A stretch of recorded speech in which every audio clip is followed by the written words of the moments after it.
Halo, apa kabar? Assalamualaikum warahmatullahi wabarakatuh. Selamat menjalankan, bukan selamat menjalankan ya, selamat merayakan ya Hari Raya Idul Adha 1444 Hijriah dan semoga kita, tetap semangat ya menjalani hari ke depan karena, biasanya biasanya kalau lagi habis, hari raya gini slow dulu, suasananya masih liburan. Tapi saya ajak Anda untuk ngobrol. Ini ada satu topik yang cukup menarik berkaitan dengan seniman Butet Kertarajasa yang membuat pantun, pada peringatan, bulan Bung Karno yang sampai sekarang masih terus viral dan menimbulkan kontroversi karena dia dianggap mengolok-olok calon presiden Anies Baswedan dan juga calon presiden, Prabowo Subianto. Dan saya membaca sebuah tulisan dari pengamat, politik dan militer dari Universitas Nasional Jakarta yang Bung Selamat Ginting.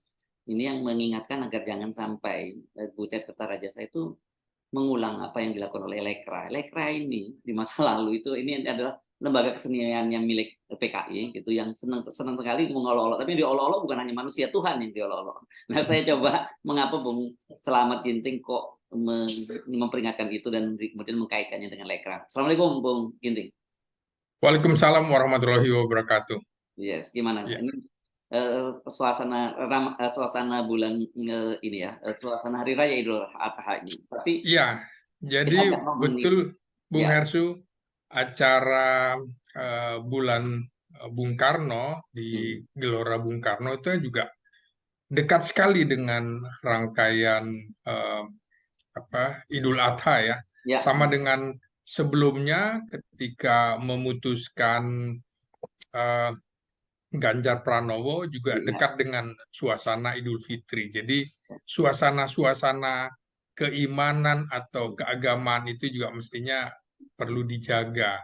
Jadi mhm, saya amati memang sudah beberapa hari bahkan mungkin hampir sepekan iya, eh, kontroversi dari puisi atau pantun dari seniman Butet Katarajasa ini menjadi polemik pro dan kontra dalam pengertian juga sampai akhirnya petinggi Partai Demokrasi Indonesia Perjuangan mhm. eh, eh, mantan Gubernur DKI Saiful Hidayat itu Jarod Saiful Hidayat ya? sorry ya Jarod Saiful Hidayat itu juga sampai merasa bahwa ini pantunnya tidak elok Mhm, ya apalagi kemudian kita tahu PDI Perjuangan sedang melakukan komunikasi politik dengan partai-partai politik agar mau bergabung gitu kan. Seperti misalnya Ketua Umum PDIP Megawati juga meminta Golkar, PKB, PAN untuk bergabung seperti juga P3. Nah, tapi dengan olok-olok seperti ini barangkali bisa menjadi buyar sekaligus mementahkan keinginan Mega agar partai politik bergabung, tapi yang lain juga akhirnya berpikir, wah ini kok ada Prabowo misalnya diolok dengan kata-kata yang eh, ya mungkin nggak pas lah gitu. Begitu juga dengan kata penculik, dengan untuk Anies Baswedan juga disebut sebagai pemimpin pandir. Nah ini dalam suasana komunikasi politik yang harusnya dibangun, PDIP harusnya belajar dari kesalahan-kesalahan lama, Bung Hersu, seperti kemenangan pada pemilu 1999, PDIP merasa bahwa sebagai pemenang pemilu, dia tidak perlu merasa mendekat ke partai-partai politik lain, tapi partai politik yang harus mendekat kepada PDIP. Akibatnya kita tahu, Bung Hersu, pada uh, pemilihan presiden dalam sidang umum MPR tahun 1999 itu PDIP kalah gitu, Megawati kalah, tidak masuk akal dalam pengertian waktu itu. Nah ini persoalannya adalah komunikasi politik yang dilakukan eh, eh, dengan buruk, jadi terlalu percaya diri. Nah kasus yang dilakukan oleh Butet ini itu juga kenapa disesalkan eh, Saiful, Jarod maksud saya, itu juga akan menyebabkan komunikasi politik yang sedang dibangun menjadi sia-sia. Nah, khawatir kemudian misalnya yang lain, oh nanti kami juga akan diperolok-olok. Padahal harusnya dengan tema kepalkan tangan untuk persatuan membangun Indonesia Raya, harusnya semua berpikir bersatu untuk Indonesia Raya. Dan Bung Karno itu adalah milik Indonesia, bukan hanya milik satu partai. Jadi seharusnya dirangkul dan seharusnya juga tidak boleh ada partai-partai politik yang diundang dan ada partai politik yang tidak diundang. Ini kan menjadi bias. Ini acara partai tapi mengambil tema dan membawa nama besar proklamator kita, mestinya juga PDIP berpikir bahwa Soekarno ini tokoh yang menyatukan bangsa. Nah, kenapa saya kaitkan dengan seniman lekra yang dilakukan oleh Butet ini? Kita tahu Bung Hersu, pada tahun 62 seniman lekra begitu ganas gitu menyerang tokoh-tokoh tertentu, termasuk Buya Hamka yang sangat dihormati, ulama Islam besar yang dihormati, umat Islam bukan hanya di kalangan Muhammadiyah tapi juga beliau kan juga salah satu tokoh karismatis yang dihormati oleh para ulama. Bahkan kemudian dituding karya-karya Buya Hamka juga tenggelamnya kapal Van der Weydt sebagai duplikasi atau plagiat dari karya orang lain, dan ini kan dibantah oleh sejumlah sastrawan dan budayawan lain.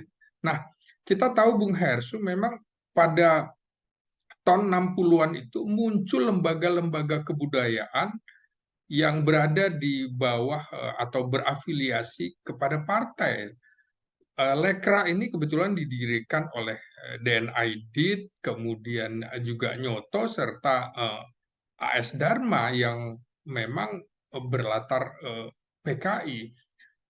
Beberapa memang menyatakan bahwa kami menolak bahwa Lekra disamakan dengan PKI karena memang mereka mengaku tidak semuanya adalah anggota PKI. Tapi kita tahu bagaimana elit-elit PDIP, elit-elit PKI maksud saya, elit-elit PKI berusaha memerahkan Lekra supaya Lekra itu identik dengan PKI. Karya-karya Lekra misalnya eh, dimuat dalam koran harian rakyat atau Bintang Timur yang jelas ini koran berafiliasi kepada PKI, sehingga ada sebuah kebutuhan-kebutuhan yang sama antara PKI dengan Lekra. Kemudian juga Lekra itu selalu menopang kegiatan-kegiatan PKI, misalnya juga memberikan tempat pada BTI, Barisan Tani Indonesia,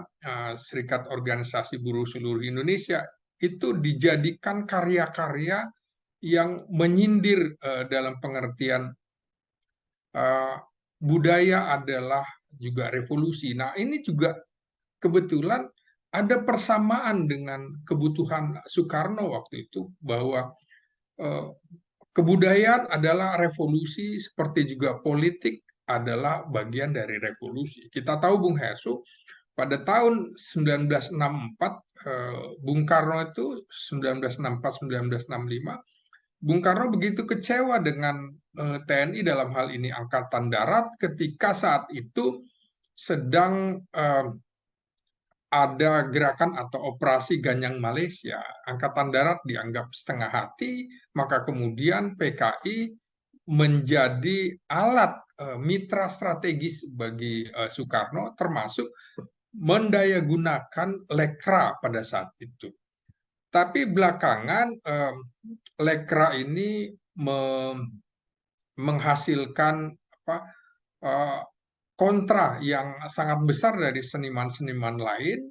Kemudian mereka membentuk atau membuat petisi manifest kebudayaan yang intinya seni adalah untuk seni, bukan seni untuk politik praktis, apalagi memperolok-olok orang, apalagi kemudian menyudutkan orang untuk kepentingan yang lebih besar dalam pengertian kepentingan politik praktis PKI. Nah, waktu itu memang agak kesulitan di mana keuangan negara sulit, akhirnya kelompok manifest kebudayaan yang antara lain di dalamnya Taufik Ismail, Yes. HB Yasin, Hmm. itu sulit untuk membuat forum. Nah, ini Angkatan Darat kemudian yang dipimpin waktu itu oleh Nasution dan Jenderal Yani membackup, membuat Hmm. semacam konferensi karyawan penyair atau pengarang Indonesia, Hmm. membuat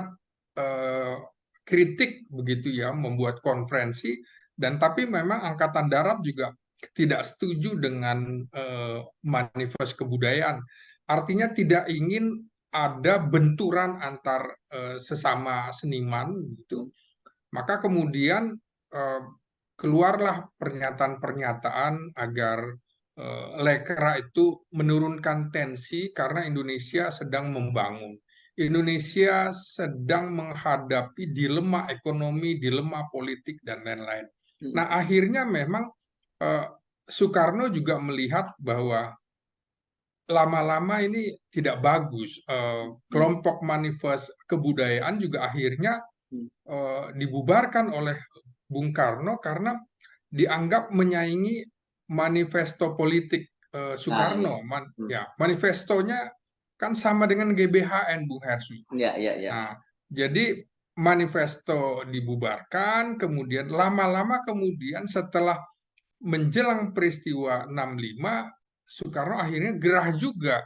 Terlalu kentara ini sebagai gerakan politik, bukan gerakan kebudayaan, sehingga tidak lagi bisa dibedakan antara um, uh, ini gerakan atau lembaga kebudayaan atau lembaga politik. Kita tahu sebenarnya PNI juga punya lembaga kebudayaan nasional, tapi kemudian itu tidak seperti Lekra. Begitu juga NU punya lembaga seperti itu, Muhammadiyah juga punya lembaga kebudayaan, tapi tidak pernah menyerang kelompok-kelompok tertentu, apalagi Ya, ya. situasi sangat panas begitu, Bung Hersu. Jadi Ya, ya.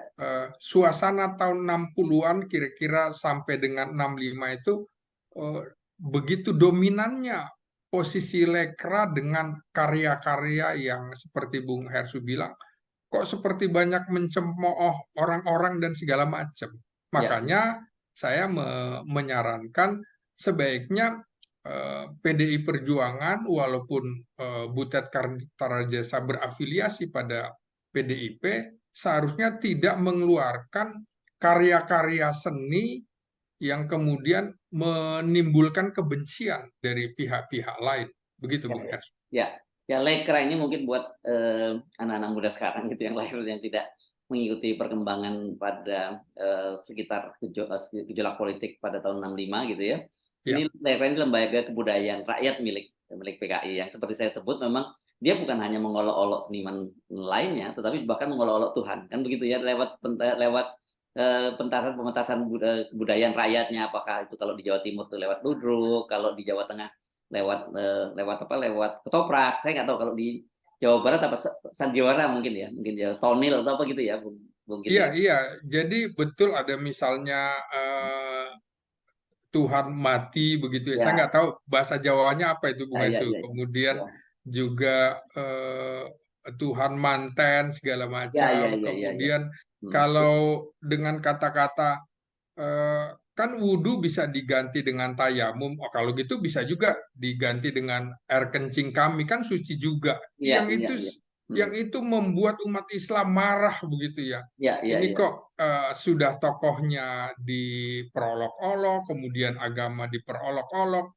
Akhirnya orang sudah tidak bisa membedakan, Ya, ini Lekra ini sama dengan PKI yang kok gerakannya sama, seringkali menyudutkan umat ya, Islam. Dan Nahdlatul Ulama waktu itu paling marah, Bung Hersu, ya, ya. dalam menghadapi Lekra ya. Ya, saya kira ini anak-anak muda bisa kalau tertarik itu ada buku yang ditulis ya, DS Mulyanto sama Pak Taufik kalau nggak salah pengantarnya atau saya lupa namanya itu Prahara Budaya. Itu ada bukunya juga ya, itu cerita tentang bagaimana pertentangan antara Lekra dan Manikebu gitu ya, manifesto Manifesto kebudayaan tadi. Ya, kebudayaan, iya. betul. Ya dan Itu ya Silakan. Sama, mani kebu juga diledek-ledek sebagai mani, mohon maaf itu Iya, iya, iya. sebagai sperma gitu, kebu ya jadi Kerbau. kebudayaan yang mengandung sperma begitu kan. Oh Wah, gitu, luar bukan biasa kerbau ya. pokoknya seperti begitu ya. Ya. Ya, kita tahu pada 1963 itu Lekra mengklaim memiliki total sekitar 100.000 anggota yang tersebar di 200 cabang di Indonesia. Jadi merasa paling besar begitu ya. Dan Ya, ya. akhirnya kita tahu Bung Hersu, ketika terjadi peralihan kekuasaan, eh, pemerintah pemerintah baru dengan MPRS waktu itu juga mengeluarkan TAP MPRS nomor 25 tahun 1965 yang melarang PKI dan underbownya, Hmm, termasuk di dalamnya ada Lekra di situ. Ya, Nah, di situ kemudian pemerintah Orde Baru nyata-nyata melarang Lekra bersama dengan organisasi underbow lain, misalnya Barisan Tani, kemudian Sopsi, dan lain-lain. Kita tahu Bung Hersu memang era demokrasi terpimpin ini, pemerintah Soekarno tentu mengatakan bahwa revolusi ini, jalannya revolusi belum selesai. hmm, Karena itu dia menginginkan para seniman turut serta dalam upaya tersebut, seperti misalnya pernyataan Soekarno yang dimuat di Harian Rakyat bahwa Bung Karno dan delegasi seniman itu, di situ Soekarno mengatakan revolusi adalah kebudayaan itu tidak bisa dipisahkan dari politik. hmm, Bung Hersu mungkin ingat bahwa politik adalah panglima. ya. Itu yang digaungkan terus oleh Lekra, Bung. Hmm, hmm, hmm. Ini luput dari perhatian orang, tapi kalau kita belajar politik, ya panglima adalah politik, itu kutipan-kutipan yang selalu dikemukakan oleh Lekra, sehingga semuanya harus mengacu ke politik. Jadi Ya, ya, tujuannya adalah politik. Nah, ya. Dan kesimpulannya ya. memang Soekarno saat itu ingin seniman melalui karya-karyanya berpartisipasi untuk mendukung jalannya revolusi, dan Lekra itu berada pada garda terdepan gitu, Bung Hersu. Ya, ya, ya. Dan kalau kita kait-kaitan dengan situasi saat ini, makanya kemudian banyak sekali para tokoh senior gitu yang khawatir ya dengan apa yang terjadi di Indonesia, karena kan mungkin memang tidak seperti dulu ada lembaga seperti Lekra gitu, tapi Ya, praktek kami lakukan buzzer itu kan sebenarnya juga mirip-mirip dengan yang dilakukan oleh para seniman Lekra dulu ya, mengolok-olok agama lain, termasuk mengolok-olok orang beragama yang baru belum lama ini kan, saya kira dalam pekan ini juga, pekan kemarin ya, ya, bagaimana kita lihat salah satu calon presidennya Anies Baswedan dibully habis, yang dibilang dia pakai istilah tukang ngibul naik naik tukang ngibul ya. ya gitu. Itu kan juga bagian dari memperolok-olok. Begitu ada orang naik haji pun masih dibully juga kan begitu. Nah, itu kan sangat disayangkan, Bung Hersu, apalagi kemudian yang mengolok-olok itu akhirnya agamanya berbeda gitu kan. Iya, Ini itu kan dia bisa seperti ya, ya. bisa menjadi sara ketika orang yang beragama berbeda dengan Islam mengolok-olok tentang ibadah haji yang kebetulan dilakukan oleh bakal calon presiden. Hmm, Sebenarnya kan bakal calon presiden atau yang kemungkinan berkontestasi bukan cuma Anies Baswedan, di situ juga hmm. ada Prabowo Subianto ada Ganjar Ganjar Pranowo. Pranowo juga ya, Hmm, ada di hmm, situ yang ada Puan, ada Sandi, dan lain-lain. hmm, Ini yang seharusnya foto yang beredar viral sebenarnya itu menurut saya dari sisi komunikasi politik dan marketing politik itu sudah menyejukkan, ada pertemuan antara Anies Baswedan dengan Ganjar Pranowo yang sama-sama menggunakan pakaian ihram di hmm, sela-sela ibadah haji. Tapi kemudian ada pihak yang mengolok-olok seperti itu, menurut saya keterlaluan lah ya. Dan ya, ya, ya. ini bisa masuk eh, ranah yang berbahaya, Betul. penistaan agama dan lain-lain. Masuk. Ini Ya, yang harusnya kita hindari. ya. Seharusnya kita juga mengingatkan, mengapa saya juga mengingatkan kasus Butet, agar PDIP jangan kemudian menjadi korban. Betul? Akhirnya PDIP dijauhi oleh yang lain. Kita tidak ingin timbul perpecahan dengan pihak-pihak yang mengadu domba seperti itu. Kita ingin kontestasi Pilpres ini berjalan dengan sejuk, Hmm. bertarunglah dengan fair tanpa harus menjelek-jelekan satu pihak dengan pihak lain, begitu Bung Hersu. Ya, saya juga menyoroti soal itu ya, bahwa ini sebenarnya dalam kasus Butet ini PDIP menjadi pihak yang sangat dirugikan, terutama Ibu Sangat Megawati. dirugikan ya. Ya, karena ini kan panggung besar loh sebenarnya, peringatan Bulan Bung Karno itu yang disiapkan dengan sangat serius sejak berbulan-bulan lalu begitu ya. Iya, Target itu kan begitu ya. Tetapi kita tahu kan sampai sekarang mungkin orang lupa apa yang di pidato yang disampaikan oleh Ibu Megawati. Yang orang ingat adalah bagaimana Butet mengolok-olok calon presiden lain, yakni Anies Baswedan dengan Pak Prabowo kan gitu. iya, iya. Ini yang barangkali menurut saya dalam tanda petik kurang tahu diri. Kita kan harus tahu Hmm. siapa pengantin dalam panggung itu kan. Ya, Ya, pasti adalah Ketua Umum PDI Perjuangan yang juga anak biologis, anak ideologis. ideologis dari Hmm. Bung Karno. Hmm. Seharusnya itu yang ditonjolkan. Tapi begitu ada kasus Butet, kemudian orang melupakan itu, melupakan statement-statement Megawati dan lain-lain. Kan sebenarnya cara Megawati mengajak partai-partai untuk bergabung dalam rangka ayolah kita diskusi baik-baik. Mungkin Mega juga belajar dari pengalaman tahun 99 yang keliru itu, maka harusnya komunikasi politik dijalin bersama. Nah, tapi seperti kita bilang tadi, ada panggung depan, panggung tengah, panggung belakang, justru kemudian orang melihat, loh, panggungnya sepertinya dikuasai oleh Butet ini. Ini yang harusnya tidak boleh terjadi. Jadi kita harus tahu diri siapa yang harus ditonjolkan dan siapa yang harus berada di tengah dan di belakang. Ini kan sebenarnya eh, bagian dari hiburan, menghibur, tapi dengan cara seperti itu orang akan berpikir bahwa ini sih bukan hiburan, tapi menjadi agitasi, menjadi provokasi karena ada ribuan massa yang hadir di situ sehingga akan menimbulkan kebencian.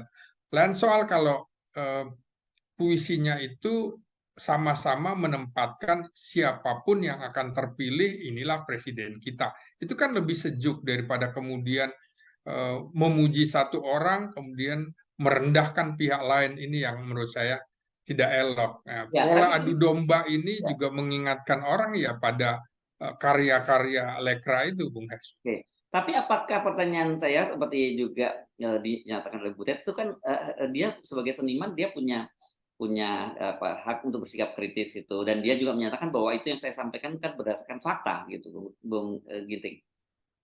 Ya, jadi gini kan Bung Hersu, eh, seni itu memang bukan hanya harusnya bisa dinikmati oleh segelintir orang saja, melainkan juga bisa dinikmati setiap insan. Jadi sedangkan politik itu kan berbeda dalam pengertian politik punya kepentingan kekuasaan. Kalau seni kan lebih pada menghibur. Kalau kita lihat manifesto kebudayaan waktu itu adalah ingin bahwa seni adalah seni dan kita merujuk pada Pancasila. Apa itu?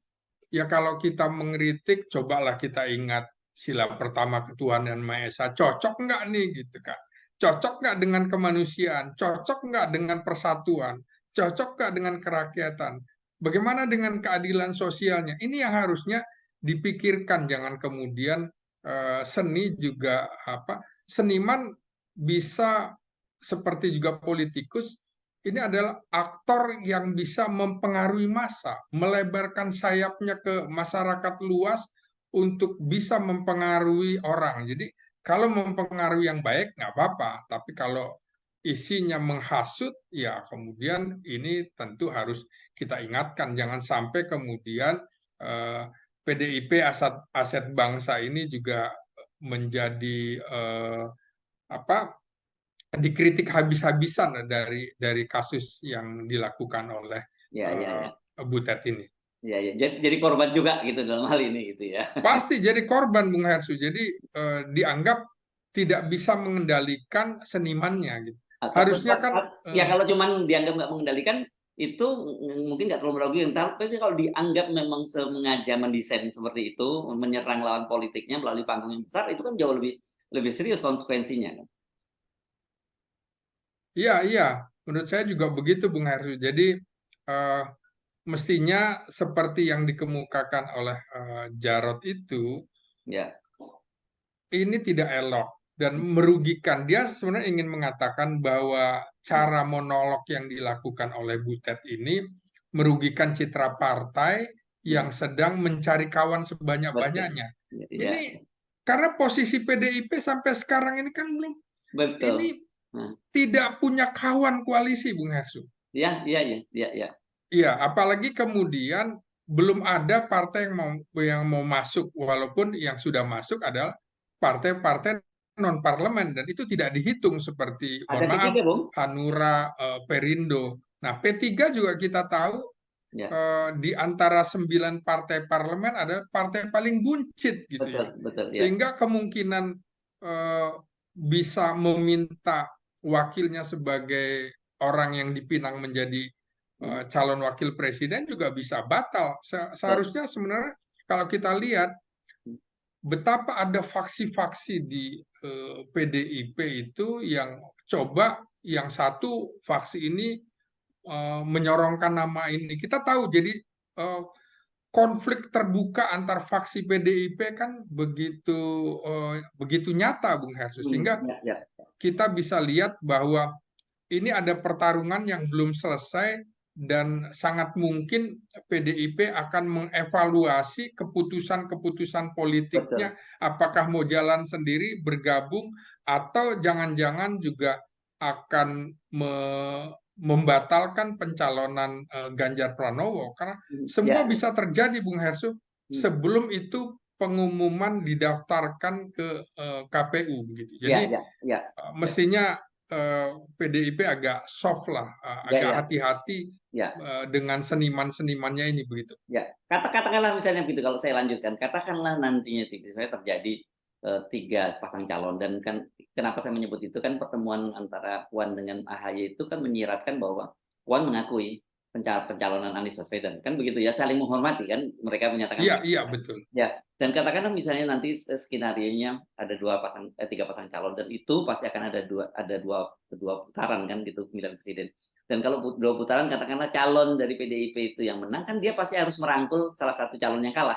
Kan kalau dengan cara begitu pintunya ditutup kan oleh Butet kan gitu. Nah itu dia. Sebenarnya ini kan ada momentum bagus ketika Puan juga sedang naik haji, Bung Hersu. Ya, ya, ya. Artinya Hmm, Puan berpotensi bertemu dengan Anies Baswedan di Tanah hmm, Suci. hmm, Ada pertemuan juga, kemudian ada Sandiaga Uno, kemudian ada Suharso Mano Arfa dari P3 dan beberapa elit partai ternyata sedang menunaikan ibadah haji. Kita tidak tahu, barangkali ada hikmah haji di situ, eh, maka ada rekonsiliasi damai dalam hmm, pengertian hmm, sudahlah jangan terlalu gontok-gontokan. Kita belajar dari pengalaman hmm, Pilpres 2014, 2019 yang kemudian menimbulkan fragmentasi yang begitu hmm, tajam. Nah, hmm, ini yang harusnya tidak dipertajam lagi oleh seniman-seniman partisan model ya, seperti ini, Bung Hersuk. ya, Jadi ya, ya. jangan lagi kita belajar dari pengalaman tahun 60-an, seniman partisan yang memang berada di belakang partai yang akhirnya partai dibubarkan, maka lembaganya juga dibubarkan. Jadi seharusnya ini tidak terjadi. Kita tahu sampai saat ini sama-sama belum ada yang pasti. Anies Baswedan belum pasti Hmm, pasangannya siapa.